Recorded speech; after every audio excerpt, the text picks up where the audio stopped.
જય હિન્દ દર્શક મિત્રો, હું જમીલ પઠાણ. આપ જોઈ રહ્યા છો તીર સમાચાર. વાત કરીશું દુર્ઘટનાગ્રસ્ત બનેલ વિમાનમાં બોડેલીની પણ એક દીકરી સવાર હતી અને તે પણ અકસ્માતનો ભોગ બની છે તેની. ખૂબ જ દુઃખદ, ગુજરાતની સૌથી મોટી કહી શકાય એવી અમદાવાદ વિમાન દુર્ઘટનામાં અકસ્માતગ્રસ્ત બનેલ વિમાનમાં બોડેલીની પણ એક દીકરી મુસાફરી કરી રહી હતી.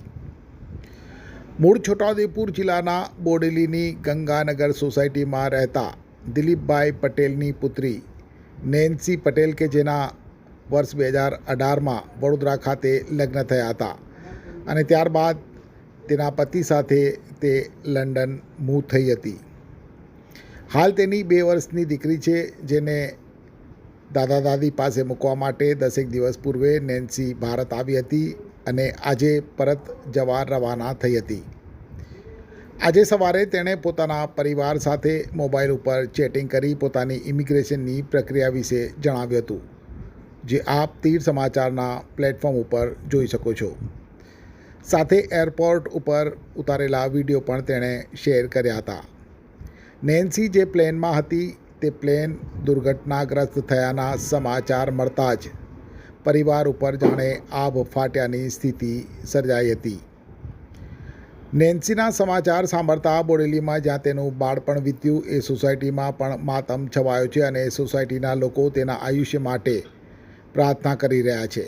અકસ્માતની જાણ થતાં જ બોડેલીથી નેન્સીના માતા પિતા અને વડોદરાથી સાસુ સસરા અમદાવાદ જવા રવાના થયા હતા.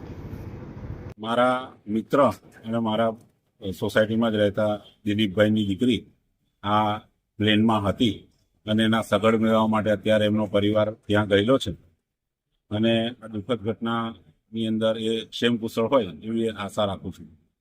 એ બરોડા ખાતે એનું મેરેજ કરવામાં આવ્યું હતું. મેરેજ પછી એ લોકો લંડન મૂવ થયા હતા અને ત્યાં એને દીકરી હતી નાની, એ દીકરીને અહીંયા મૂકવા માટે આવી હતી એની સાસરીમાં અને 1 વીક માટે આવી હતી ને કંઈક આજે અહીંયાથી પરત જવા નીકળી હતી અને આ દુર્ઘટનામાં એ વિમાનમાં હતી.